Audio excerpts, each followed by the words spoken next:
Hello, welcome to my kitchen. Today I am here making up some pots of amaryllis for Christmas. Wonderful thing to do, wonderful for gift giving, and these could not be easier in my opinion to do, and just a wonderful thing for the Christmas season. The particular variety I'm working with right now, you can see that this is huge. This is called a red lion amaryllis, and you guys have probably seen it. It's one of the more popular amaryllis. So I'll put a picture of that up so you guys can see what this looks like.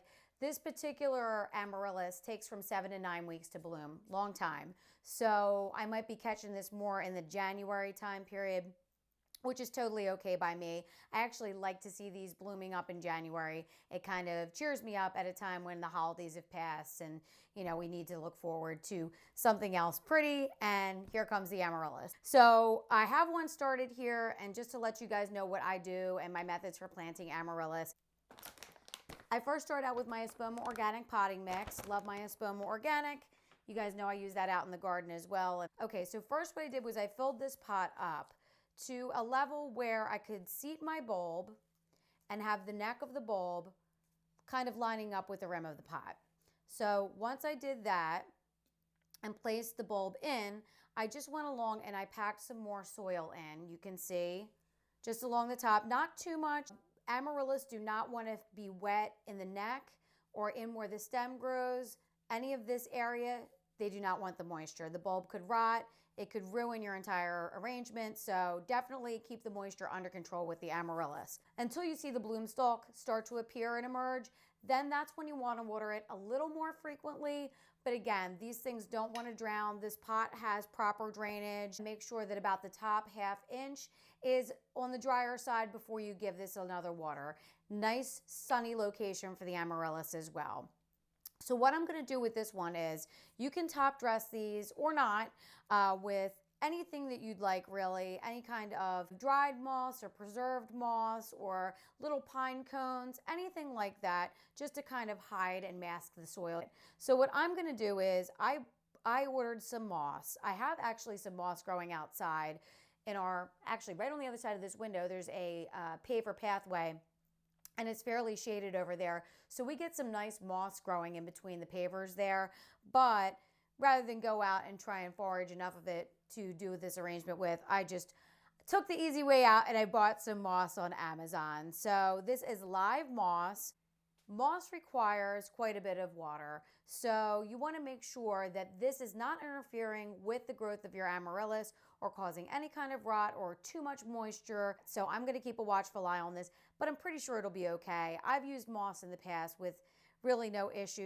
I'm just going to kind of piece it together a bit. I have a couple other ones I've shared on Instagram and Facebook that are on my windowsill by the stairs there. And I had people asking me how I created those, and really it's quite simple. It's basically what you see me doing right now. Mine are nice and mounded up. So basically what I did was I mounded up the soil in almost like a little ball, and then I just placed the moss along. Okay, I'm just going to keep going along here with the moss. And again, I want to be careful to not get wet soil or any type of moisture inside the neck of this bulb here. Just treat it gingerly. So I'm just going to go along, and I've got a bunch of it here, and just tuck it in, make it nice and full. Okay, just a little bit more. I mean, really, it doesn't take much. It's already so full and beautiful.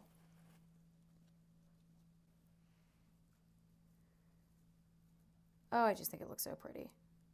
So soft and just refreshing to look at, I think. I love the look of moss. Okay, so now what I'm going to do, it'd be perfectly fine to just leave it like that. It looks beautiful as is, but just a little cherry on top, or in this case, bell on top. I got these little jingle bells from the craft store. You've seen these. And what I'm going to do is I'm just going to take these little floral pins right there, and there's a little hole in the end of these bells. I'm just going to get in close here and bring it over to show you guys too. See, there's this little bell and just a little floral tack I put through the hole there. And now I'm going to go along and I'm just going to kind of gently, without getting in the way of the bulb at all. I don't want to pierce the bulb. I'm just going to kind of go along and poke these inside the moss. And it's just going to give it just a little extra little seasonal flair. They almost look like little berries, and I just think they're so pretty and just add a nice little sparkle.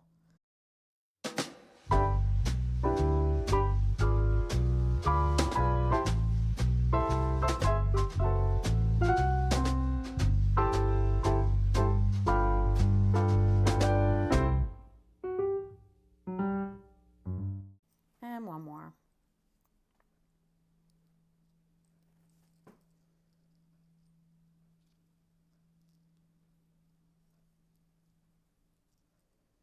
Some of this moss is thick, and I'm just making sure that I'm not piercing the bulb. Okay. And just kind of moving the moss away a little bit. I want to make sure that it's not too infringing on this. And then I always like to add my little bumblebee. It's kind of like my signature thing. I always poke one of these little bumblebees in. I just kind of think it looks cute. Ah! Let me get close to show you guys. Doesn't that look pretty? I love it. Okay, so now this next one is super, super easy. I'm just gonna set this one off to the side and wait until you guys see how easy this next one is. I'm gonna be fiddling with this moss forever, I can tell you that right now. Okay, moving on. So first let me speak on this pot. This pot I love. This pot is by Wakefield Handmade. He is an awesome, awesome potter. Just amazing. Check out Wakefield Handmade, guys. I'll put a link below. This particular pot is called the Cotswold Half Pot. And he just makes these very antique, kind of just very beautiful, cottagey. It has like pie crust detailing and things on it. And I just love it. I love it.